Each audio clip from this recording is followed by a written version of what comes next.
नमस्कार सर, क्या आप बताएंगे ये थर्ड आई क्या है और कैसे काम करती है? जी ज़रूर बताएंगे। ये जैसे कि एक अदृश्य ताकत होती है, लोगों को दिखती नहीं है लेकिन फिर भी वो कार्य कर रही होती है।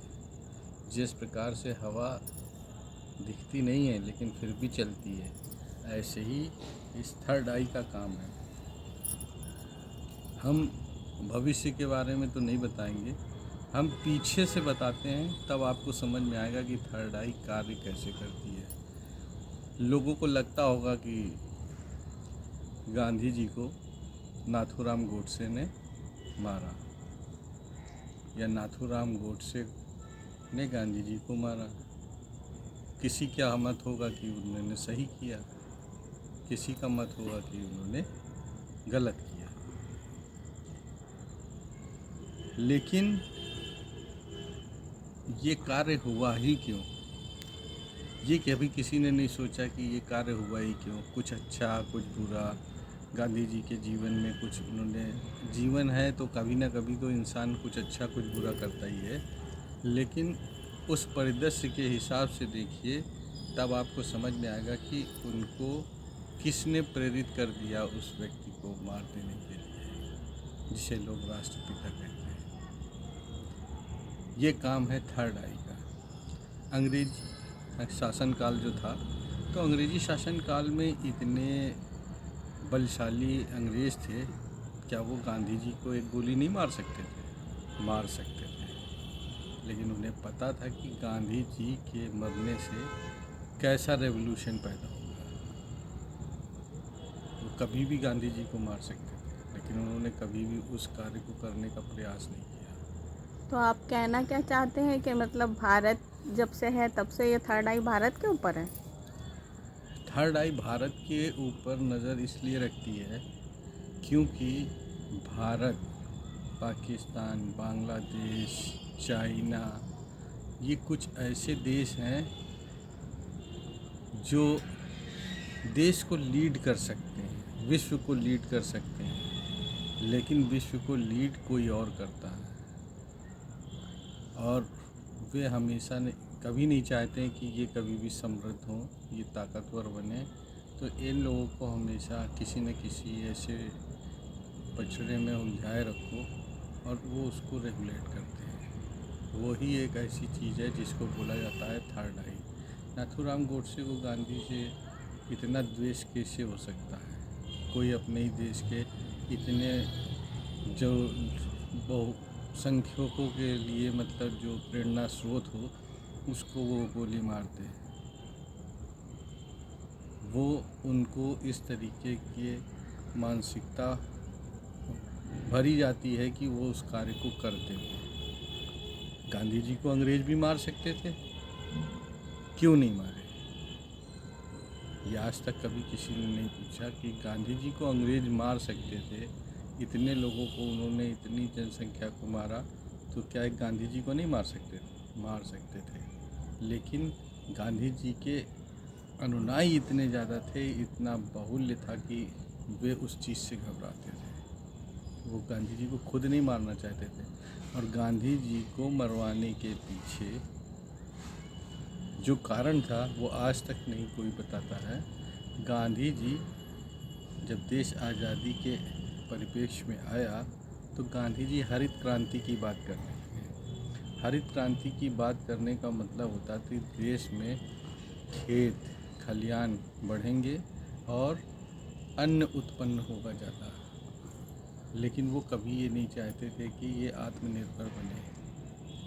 तो गांधी जी को गोडसे मार रहे थे अपने परिदृश्य से, कि उन्होंने पाकिस्तान को ये दिया और ये मेरी नाराज़गी थी, मैं इसलिए मार रहा हूँ। लेकिन कहीं ना कहीं उनको मोटिवेट कोई और कर रहा था कि इनको आपको मारना है। उनको ही ये बताया जा रहा था कि गांधी जी ऐसा कर रहे हैं, ये तुम लोग के देश में अहित है, तुम लोगों के लिए अहित कर रहे हैं, एक दिन ऐसा आएगा, ऐसा आएगा, ऐसा आएगा। और उस परिप्रेक्ष्य में उन्होंने जाके उनको मार दिया। आज भी लोग यही सोचते हैं कि उनको मारा किस लिए गया, ये कोई नहीं सोचता कि क्यों मार दिया गया। तो आजकल की जनरेशन के लिए थर्ड आई किस तरीके से खतरा बन गई? थर्ड आई जनरेट कर रही है, प्रॉब्लम क्रिएट कर रही है। आज के समय में आप ये सोचिए, लोगों को पैसा चाहिए क्यों? पैसा किस लिए चाहिए? धनवान दिखने के लिए। अगर धनवान दिखने के लिए चाहिए तो ठीक है, आदमी को एक घर चाहिए, गाड़ी चाहिए, बंगला चाहिए, वस्त्र चाहिए, लेकिन ऐसा पैसा किस काम का होगा कि आप चांदी की थाली में खाना खा लीजिए, चाहे सोने की थाली में खाना खा लीजिए, लेकिन आपको खाना चाहिए वही जो एक पत्तल में खाना खाया जा रहा होगा, वही खाना आप चाहे सोने की थाली में खाइए, चाहे चांदी की थाली में खाइए। चांदी की थाली आप खा के पेट नहीं भर सकते हो, सोने की थाली आप खा के पेट नहीं भर सकते हो। खाना आपको अन्न ही चाहिए। आज के समय में अन्न की लड़ाई हो रही है, अन्न बर्बाद हो रहा है, अन्न को इतना आगे बढ़ाया जा रहा है और अन्न इतना महंगा होता जा रहा है कि आदमी उसके अधीन हो जाएगा। सब कुछ बेच के भी वो अन्न अर्जित करना चाहेगा। जो ये लड़ाइयाँ हो रही हैं, ज़मीनें बंजर हो रही हैं, खेत खलियान खराब हो रहे हैं। यूक्रेन जो है सबसे ज़्यादा गेहूं का उत्पादक था, आज 2 साल से वो लड़ रहा है, 3 साल से, तो क्या वहाँ गेहूं उत्पन्न हो रहा होगा? नहीं हो रहा होगा। कौन कमाना चाहता है? 20 रुपये वाला आटा 40 रुपये में बिकने लगा, 75 रुपये वाला तेल 200 रुपये में बिकने लगा। अरे सरसों क्या विदेश से, अमेरिका से थोड़ी ना आती है जो इतना महंगा हो जाएगा? ये सब एक सोची समझी रणनीति के द्वारा करा जा रहा है, लोगों से करवाया जा रहा है। ऐसा परिप्रेक्ष्य पैदा कर दिया जा रहा है कि लोग सोच रहे हैं कि मैं कर रहा हूँ, लेकिन वो कर कुछ नहीं रहे, उनसे कराया जा रहा है। हिंदू राष्ट्र का बीज बोया हुआ किसी और का है, उस पर दौड़ रही है सरकार, दौड़ती जा रही है। उसे भी मालूम है कि इस कार्य को हम कभी भी जीवन में नहीं कर पाएंगे। वो अपना लाभ देख रहे हैं, लेकिन उनका लाभ उसमें कुछ नहीं है, देश का हित है। दूसरे विपक्ष जो है वो भी कुर्सी देख रही है, लेकिन उसमें लाभ किसका है? किसी का नहीं। देश का हित है, देश का अहित होता जा रहा है, देश कर्ज में डूबता जा रहा है, विदेशी कर्जा बढ़ता जा रहा है। अगर मुकेश अंबानी, अडानी और बड़े बड़े संस्थान जिनके पास बहुत पैसा है, वो देश का कर्जा क्यों नहीं चुका देते? देश के ऊपर जो कर्जा है उसको कर्ज मुक्त कर दें। अगर कर्ज रहेगा तो देश के तुम कितने भी अमीर हो तो दूसरे की नज़र में तो गुलाम ही होगे ना। तुम्हारे देश पे कर्जा है, तुम भी गुलाम हो। मोदी जी सोना लाए, 100 किलो सोना लेकर आए बाहर से, क्या अब वो बचा हुआ सोना ला सकते हैं? कभी नहीं ला सकते हैं, नहीं ला पाएंगे। तो चाहे भी तो नहीं ला पाएंगे। क्यों? क्योंकि कर्ज जो ले रखा है वो एक एसिड है जिसके वजह से इनको कर्ज विश्व बैंक ने दे रखा है। देश को पीछे ढकेलने की एक रणनीति है, यही काम करती है थर्ड आई। और आने वाले समय में आपको दिखाई देगा कि थर्ड आई कैसे कार्य करती है। नेपाल में क्या हुआ? नेपाल के बाद लोग भारत की तरफ क्यों देखने लगे कि ऐसा हो सकता है? क्योंकि लोगों में वो आक्रोश, वो चीज़ें सब व्याप्त करी जा चुकी हैं, वही सवाल करे जा रहे हैं। न्यूज़ एंकर सब कुछ वही उसी तरीके से चल क्यों रहे हैं? क्योंकि उनको कोई चला रहा है, उनसे वो चलवाया जा रहा है। लोग सोच रहे हैं मेरे फ़ायदे के लिए, लेकिन नहीं, वो नुकसान के लिए। वही सवाल करे जा रहे हैं।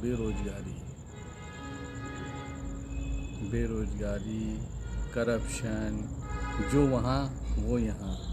तो यहाँ उस आई का मतलब क्या है? जो सवाल वहाँ थे वही सवाल यहाँ खड़े करे जा रहे हैं, वहीं यहाँ वो सवाल यहीं न्यूज़ वाले कर रहे हैं। उनका मकसद फिर क्या हुआ?